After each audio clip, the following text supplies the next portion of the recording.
जय धर्मेश, जय सेवा, जय मल्हार, जय भीम, जय ज्योती.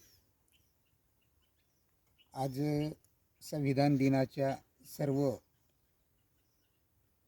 भारतवासियांना आणि महाराष्ट्रातले सर्व जनतेला मंगलमय शुभेच्छा.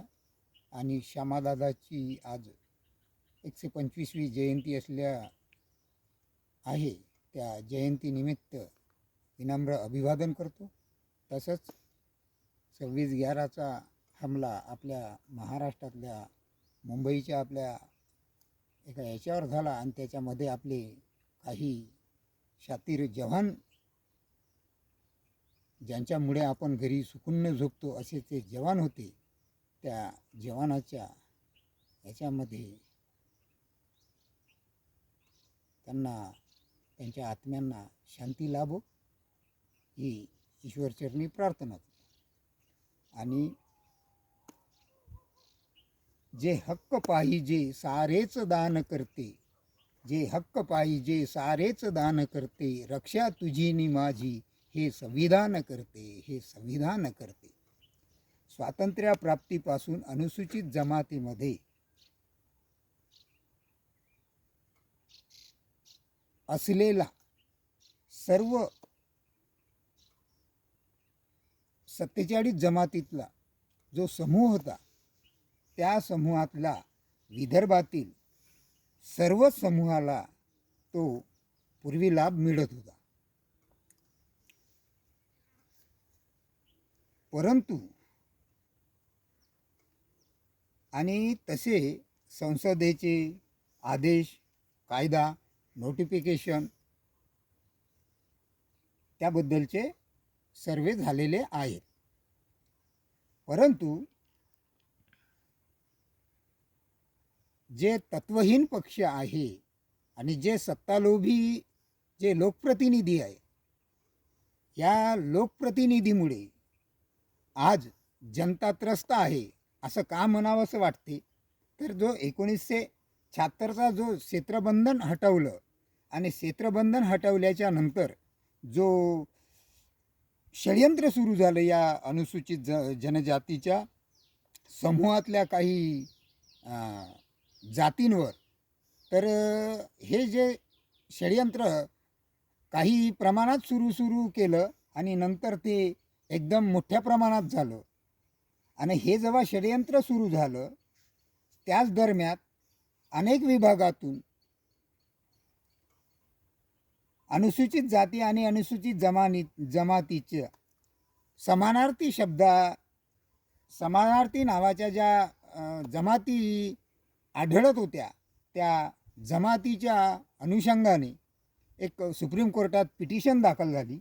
आणि त्या पिटिशनच्या नुसार त्या सुप्रीम कोर्टाने मान्य जे केंद्रात बसलेल्या लोकप्रतिनिधीला, प्रमुख लोकप्रतिनिधीला विचारणा केली का बा हे जे ज्या SC ST मध्ये ज्या जमाती आहे आणि या समानार्थी शब्दाच्या ज्या जमाती आहे, या जमातीला तुमच्या याच्यातून कशा यांनी तुम्ही सर्वे केला बा. तर त्यामध्ये सुप्रीम कोर्टानं मान्य केलं आणि तसं त्यांनी ॲफिडेविट दिलं का बा या SC आणि ST मधल्या जो समूह आहे त्यामध्ये अनेक काही जमाती हा समानार्थी शब्दाच्या आहे, काही शब्दाच्यामुळे त्या वेगवेगळ्या आढळल्यामुळे त्या समूहाला आम्ही ते मान्य करतो.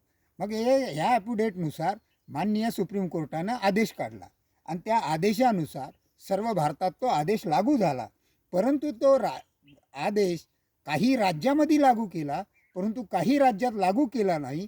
कारण हे जे तत्वहीन पक्ष आहे आणि हे जे सत्तालोभी जे लोकप्रतिनिधी आहे, या लोकप्रतिनिधीची कुठे सत्ता जाते की काय का, आमची काही संपत्ती कुठे दावावर लागते का, आमचे जे परिवारवाद आहे, आमचे जे घराणेशाही आहे हे कुठे उद्ध्वस्त होते का, या भीतीने त्यांनी हा जो आदेश आहे या आदेशाची पायमल्ली केली.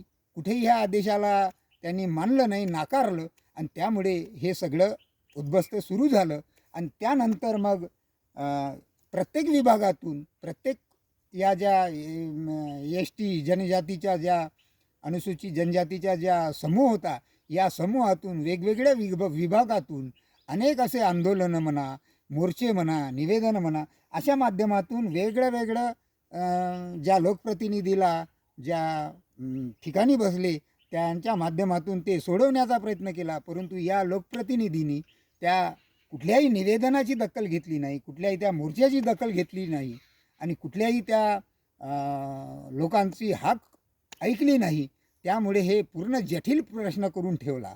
आज रोजी जर बघितलं तर असा जटिल झाला की बा सुटते की नाही असा विषय निर्माण झाला. परंतु हा साधा सिंपल प्रश्न आहे. कारण ते ज्या डॉक्टर बाबासाहेब आंबेडकरांनी ज्या SC ST OBC अशा ज्या कॅटेगरी केलेल्या आहे मायनॉरिटी, आणि त्या कॅटेगरीमध्ये जे जातीमध्ये आपण विभागलो होतो, त्या 4 एवढ्या मोठ्या जातीला प्रत्येक खांबामध्ये विभागणी केली आणि त्या त्या समूहाला त्या त्या जातीमध्ये बंदिस्त केलं, एका समूहामध्ये बांधलं. आणि त्या बांधलेल्या समूहाला त्या माध्यमातून त्यांची जे उज्ज्वल भविष्याची शैक्षणिक, आर्थिक आणि राजकीय प्रगती होण्यासाठी त्यांना ते त्यांच्या कॅटेगरीनुसार, त्यांच्या लोकसंख्येनुसार त्यांना तो वाटा दिला. परंतु हा वाटा जे हे तत्वहीन पक्ष आहे, हे जे सत्ता लोभी जे लोकप्रतिनिधी आहे, हे जटिल केलेले आहे. आणि ते जटिल केल्यामुळे हे प्रश्नच सुटावे नाही. आणि हे प्रश्न जर नाही सुटले तर हे जनता आमच्याच मागे राहणार, असा त्यांना कुठेतरी भास झालेला आहे. आणि त्या भासाच्या पोटी आपली सत्ता टिकते आणि आपले परिवारवाद आणि आपलं घराणेशाही पूर्वीपासून त्या पुढे चालू राहतात. म्हणून त्यांनी हा प्रश्न सोडवायचाच नाही, जटिल करून ठेवायचा असं त्यांनी ठरवलं की काय का.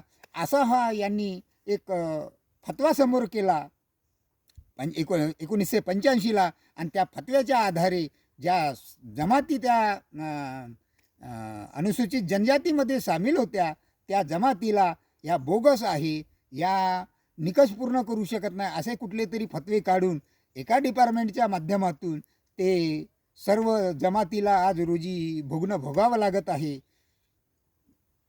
प्रश्न एका डिपार्टमेंटचा नाही, परंतु त्याच्यामध्ये ज्या घुसखोरी केलेल्या जमाती आहे, ज्या घुसखोरी केलेल्या जमाती आहे, त्याच जमातीचे लोक ज्याची आर्थिक आणि शैक्षणिक आणि राजकीय प्रगती झालेली आहे, असेच लोक पुढे येऊन या बाकीच्या जमातीला विरोध करत आहे. म्हणून माझं सांगणं होतं का त्या जमातीची कुठेही तुम्ही प्रगती म्हणजे बोगस आहे म्हणून त्यांना ठरवलं नाही. परंतु ज्या जमाती हक्काच्या आहे, ज्यांची संस्कृती जनजमीन जंगलशी निगडीत आहे, ज्यांचे महापुरुष त्या जनजमीन जंगलसाठी लढलेले आहे, त्यांना तुम्ही कसे का बाहेर काढले. आणि हा आदेश तुम्हाला कोणी दिला.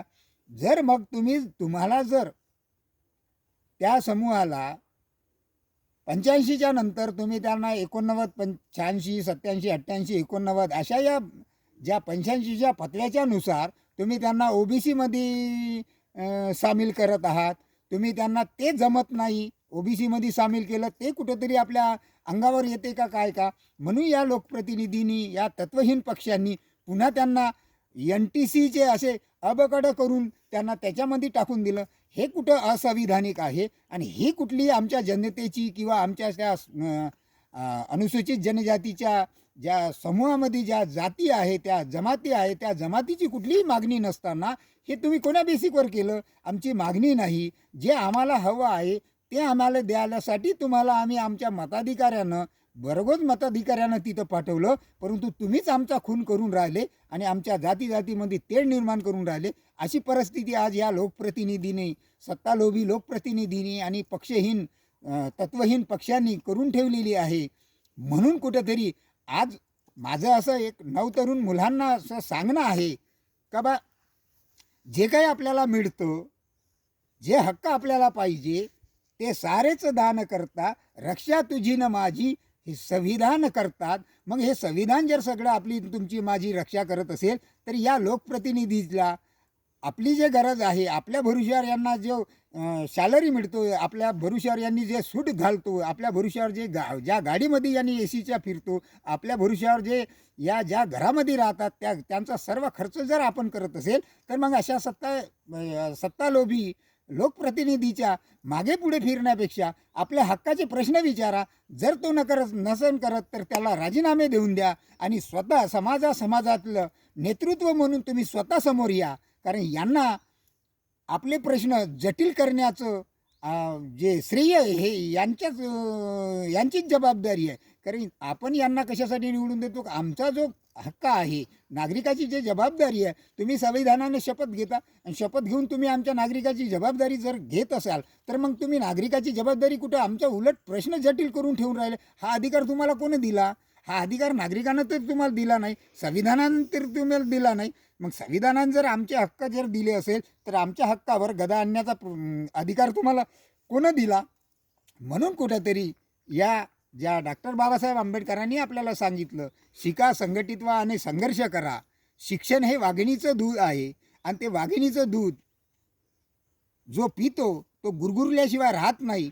म्हणून कुठेतरी पिणारासुद्धा गुरगुरल्याच्या त्या वाघाचाच वंशज पाहिजे असं मी का म्हणतो? तर कारण तर हे जे आपण पाठवलेले लोकप्रतिनिधी आहे हे कुठेही गुरगुर करणारे दिसत नाही. कारण त्या तत्वहीन पक्षाच्या सत्तालोभी झालेले आहे. त्यामुळे हे तत्वहीन पक्षाच्या मुठीत जाऊन बसलेले आहे. त्याच्यामुळे आपल्या नागरिकाचे प्रश्न हे सोडवू शकत नाही.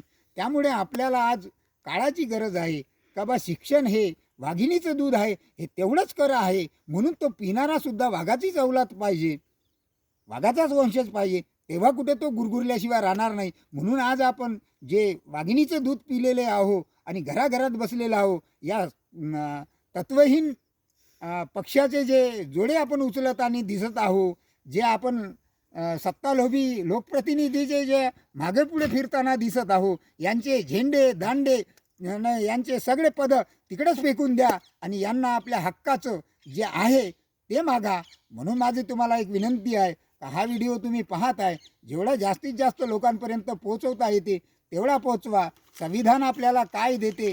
तर संविधान आम्हाला स्वतंत्र आणि न्याय देते असा नारा देऊन आपण जर ते केलं, कारण दिल्ली मुंबई आमचे सरकार, आमच्या गावात आम्हीच सरकार, गावागावात करा सरकार आणि वाटा दिल्लीचे अधिकार, जन जमीन जंगल पर गाव समाजाचा अधिकार, या तत्वावर आपण जर काम केलं, कारण आपणच सरकार आहोत, आपल्या भरोश्यावर यांनी आहे, यांच्या भरोश्यावर आपण नाही.